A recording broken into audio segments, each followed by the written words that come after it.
The great drivers of the NASCAR racing fraternity are gunning their cars down Daytona Beach, Florida, in preparation for one of the South's biggest sports events, the Grand National Championship race for strictly stock cars. Marshall Teague in number 6, one-time winner of the race, and Mike Claypack in number 4 are top contenders in today's classic. 200 miles around a 4-mile course, which is half beach.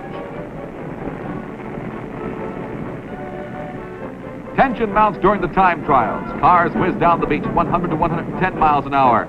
This is how it looks to our cameraman from the inside, speeding along a measured mile. Jim Reed zooms along the smooth, hard-packed sand and past the flags marking the end of the mile. Time trials are over. This curve has been built up to bring the cars off the backstretch of the course, which is 2 miles up the beach and 2 miles back on a paved road, which is about 100 yards inland behind the sand dunes. The pits and the starting lines are on the beach. Here, feverish activity has begun in preparation for the race. Pat Kirkwood is on the pole today. He qualified fastest, driving his assembly line Chrysler at just under 111 miles an hour.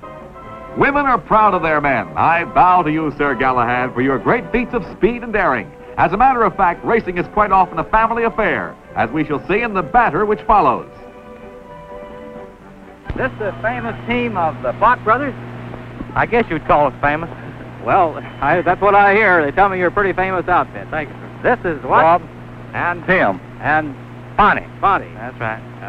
They tell me that this whole family of Flocks is a great bunch of racers and busy in all kinds of things that furnishes people with thrills. Is that right? Well, we try to, yes, sir.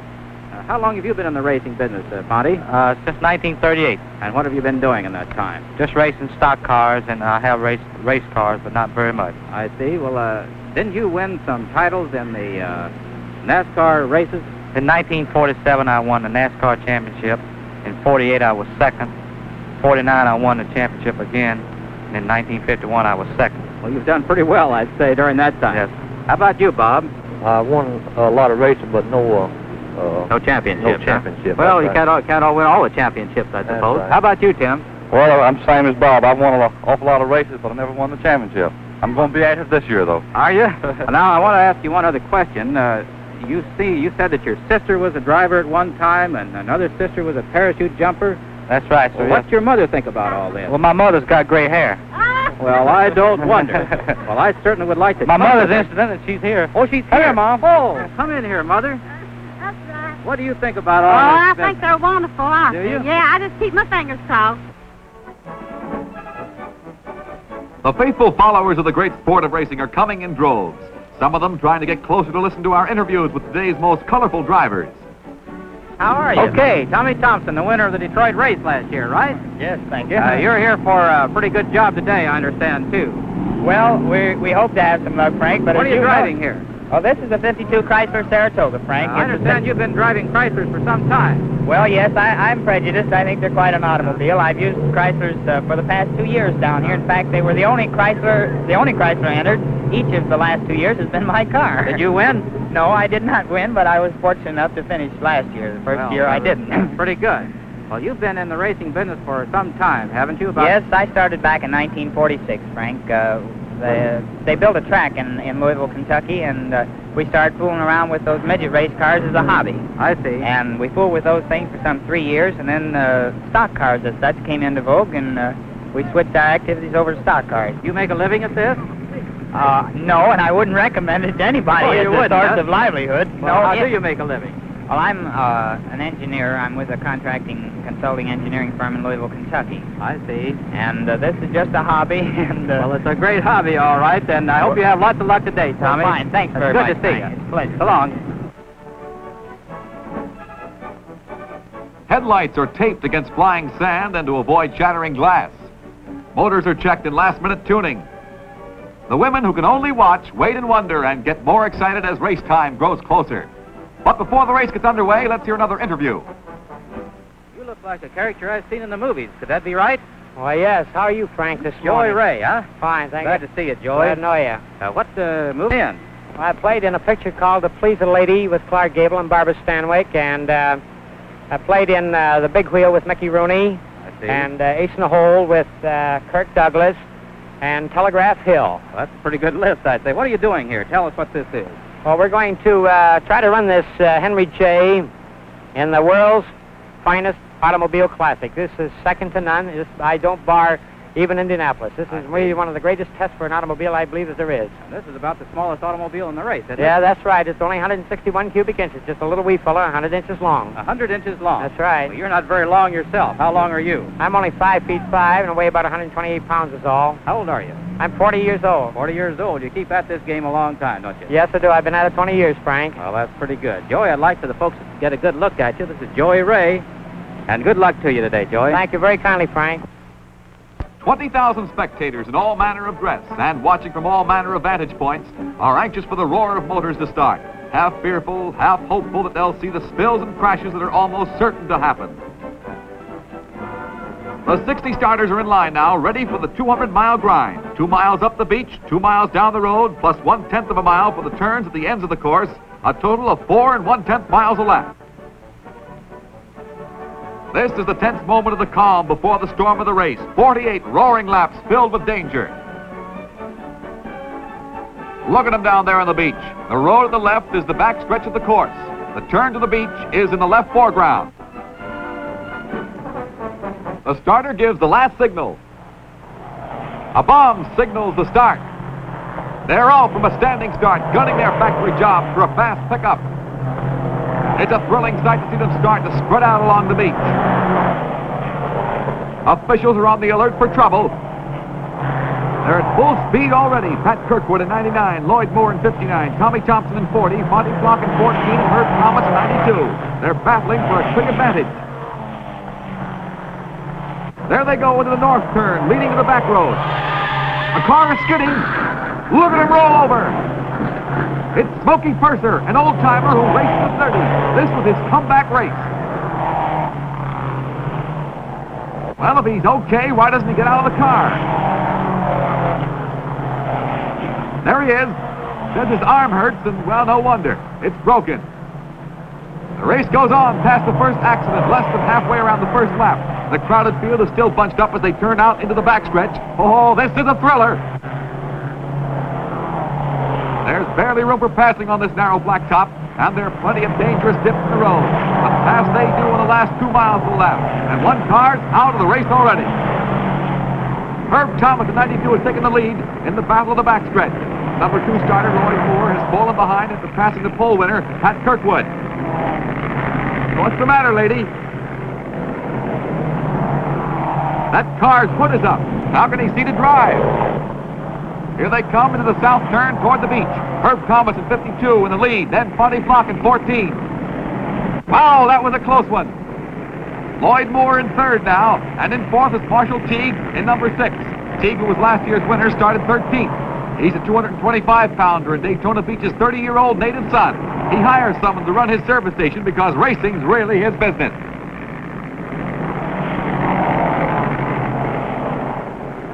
Hey, there's the car with the hood up. It's L.C. Rigsby from nearby Orlando, Florida, and he's taking it easy. Herb Thomas is still ahead on the beach, but Teague is taking Monty Flock for second. Spectators watch them come into the north turn on the second lap.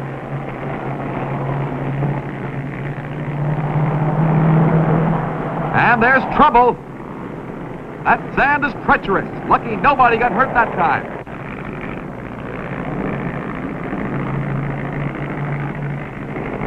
That's a mighty sharp turn from beach to road, and Teague's passing Herb Thomas hard for the lead. Teague goes ahead. Thomas is second. Flock is third. They're averaging around 85 miles an hour. They're just 8 miles or 2 laps from the start, and Teague at number 6 has moved up from 13th to 1st. Herb Thomas at 92 is still second and Flock third.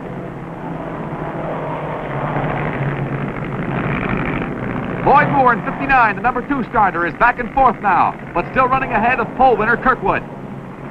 On the beach, Teague pulls away from Thomas.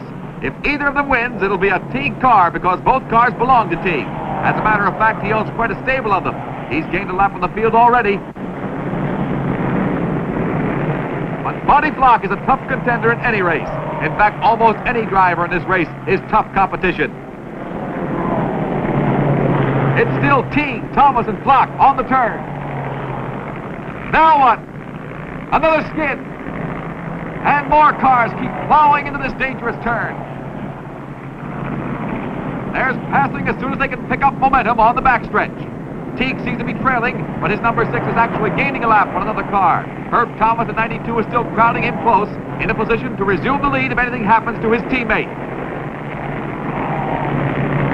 Pat Kirkwood passes Monty Flock and whips to third place again, with Lloyd Moore, number 59, a close fifth after 4 laps.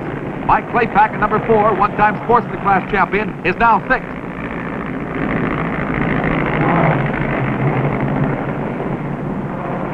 16 miles from the start, Teague in 6th leads past the starting line, still followed by Thomas, Kirkwood, Flock, and Moore. This is a battle royal. Tommy Thompson gets the signal. He's running 7th. There's trouble in the pits. It's early in the race, too. Down the beach, Teague passes every straggler. These are stragglers, too, even though they might not look like it. Whizzing past terrific speed. But there's Teague at number 6 right after them. Teague likes the high road into the north turn. Look at there, another car's turning over. It's our friend Joey Ray. It's almost the same place that Purser upset in the first lap. That sand is rough and treacherous. This can happen to the best of them. Track officials rush to help Joey Ray, the movie stunt driver. The race goes on at high speed. Joey's out. He's not badly hurt, but he and his light car are out of the race. There he is in white. Seems fairly calm, too. The ruts off the beach are tremendous, even for those skillful drivers. Joey's car is turned back on her feet again, but no more racing for her today. Imagine hitting that turn in sand at 60 miles an hour. What happened to Tim Flock, the second Flock brother in this race? Well, here he is at 91, but this doesn't seem to be his day.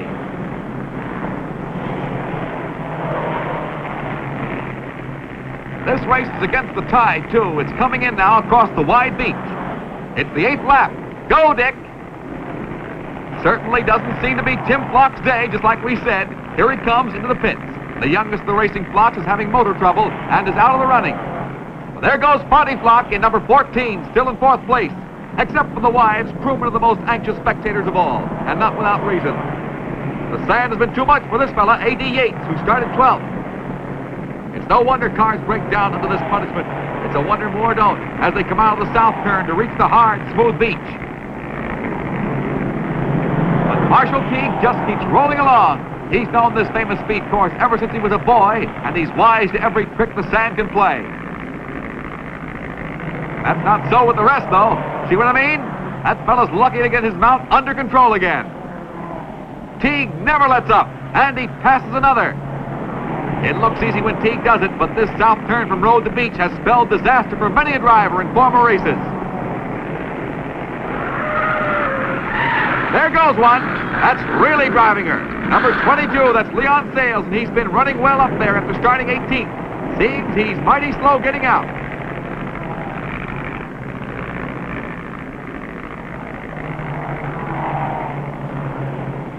There he is. He's okay, but he's pretty excited. Other drivers, unaware of what has happened, speed on past into the treacherous sand leading to the beach. Herb Thomas at 92 bounces along, still running 2nd. Some of the most expert drivers use this spot of all places to pass the laggards. Not that Pat Kirkwood at 99 is a laggard, he's still running 3rd. It's a beautiful and exciting day for cameraman, photographing Marshall Teague's smooth technique in the hazardous north turn and shooting the skidding and careening of others who haven't mastered the perils of the sand. The crowd is keyed up here in the north turn. Look at that pass. It's a thrill to watch the smooth performances of these beautiful late model cars just off the factory assembly lines. And folks, no special trick gadgets are allowed in these cars. You and I could do as well if we had the same courage and skill that we see in these drivers. Oh, look out there. Teague never seems to be in trouble. Still leading the pack with Herb Thomas at 92 not far behind. Pat Kirkwood manages to hang on to 3rd place, but Monty Flock at number 14 is pressing him hard. Up the beach goes a man in a hurry, and that's Marshall Teague, of course. Driving his number 6, he's showing why he's been able to win 4 consecutive major NASCAR races and 2 Grand National Championships. Not even Marshall Teague is safe with Monty Flock around. Kirkwood at 99 knows that Flock is after him, so he's trying to get clear of the crowd and pick up speed when he hits the beach. There goes Flock at number 14, passing on the turn and gunning his car through the sand that leads to the beach where he can take out for Kirkwood. And there goes Flock to pass Kirkwood and move into third place. The number 1 starter, Kirkwood at 99, has fallen back to 4th for the second time in the race. It is a no-quarter battle down the backstretch, but as they come to the south turn, Flock holds the lead after 26 laps, just past the halfway mark of this 200-mile classic. The pace is still an average of around 85 miles an hour, which is terrific considering these rough turns.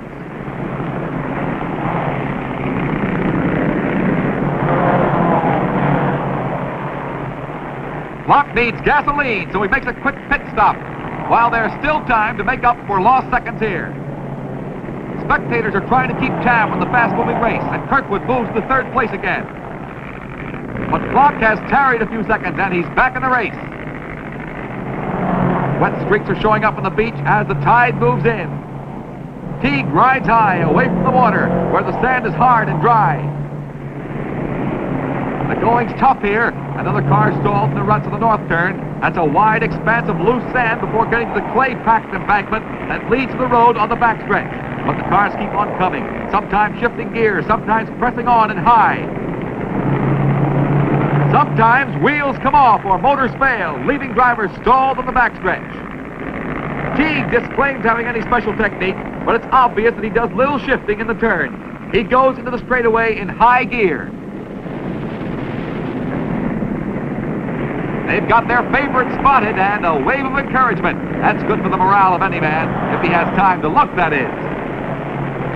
There's a fellow who needs a morale lift, and his car needs gasoline to carry it the rest of the 200 miles. The motor's ailing, too.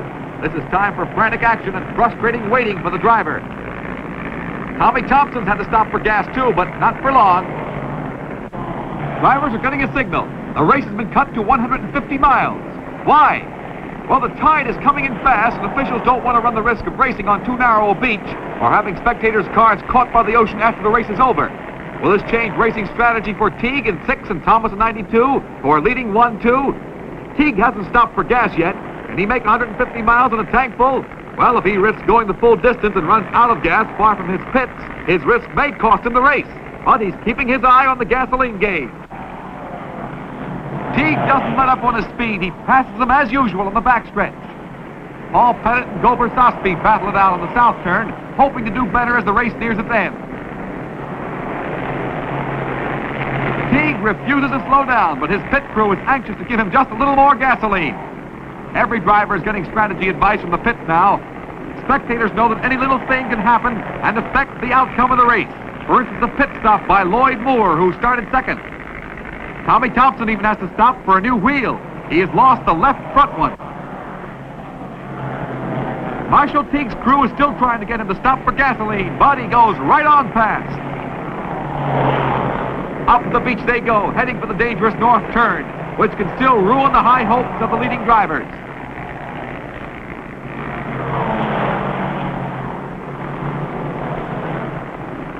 Teague seems to take the turn without a jolt. He's going to slot wide and high. That suits him well. Then into the backstretch. The crowd is always alert for something to happen here. And something does. That's a dangerous place to stall. Look out! He almost hit him. So 2 more drivers are out of the running. NASCAR officials wave flags to warn drivers away. Safety is an important factor in these races. Pat Kirkwood in 99 still might win if he gets a good break. Now what? Another car has lost a wheel. This time it's Buck McCardle who started 5th. The rough spot out of the turn is tough going without a wheel. Marshall Teague's crew is more worried than ever about gasoline. It isn't Teague, but his running mate Herb Thomas who heeds the signal. Now if Teague should fail to go the route without filling up, Herb Thomas still can win for the Teague stable. Herb Thomas guns it. His crewman's hand got caught, and Thomas slows down again. Go on, man, go on. Passing continues on that ever-narrowing beach, and Marshall Teague in his number 6 keeps the lead with his almost empty gas tank. He's still taking that north turn with the greatest of ease. Other drivers hit the ruts, though. Hey, what a place to stall. Now the backstretch, Pat Kirkwood is doing his best to cut down the distance between him and the two leaders. Look out there! Barney Flock still in the running, too, hoping for a break. He manages to pass Kirkwood again in the battle for third place.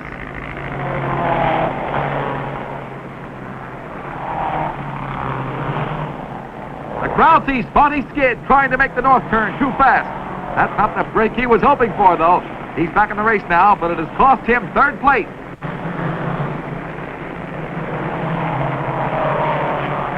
The camera bug's busy, and he gets a car stalled. And with a close call for Bonnie Flock.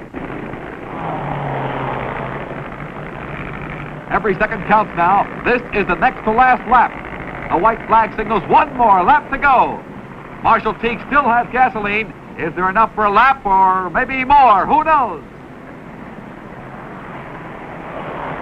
If not, running mate Herb Thomas is just behind him, and he has gas.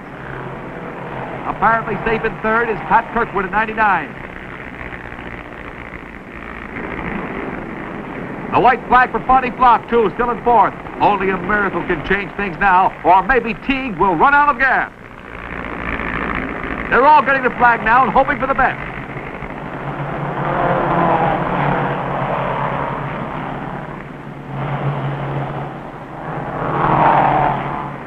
Look out!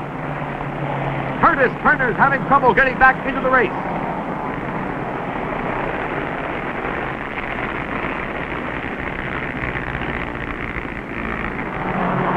Teague's pit crew is excited with victory in sight. And number 6 still has gasoline. Teague gets out of his groove but keeps going. Only 2 more miles. Down the final stretch, Teague passes another. He can almost coast in now. Here he comes toward the finish line. He gets the checkered flag and wins. He's gone 150 miles at an average of 84.65 miles an hour on 1 tank full of gas. But the needle shows empty right now. Here comes Herb Thomas in another Teague car. Thomas is second, just 21 seconds behind the winner, and he's done it despite a pit stop for gasoline. Pat Kirkwood, the man who drove fastest in the time trials, is third.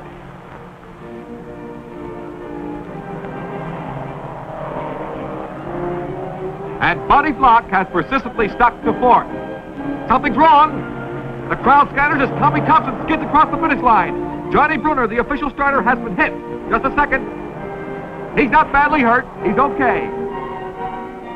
There's Tommy. He's not hurt either.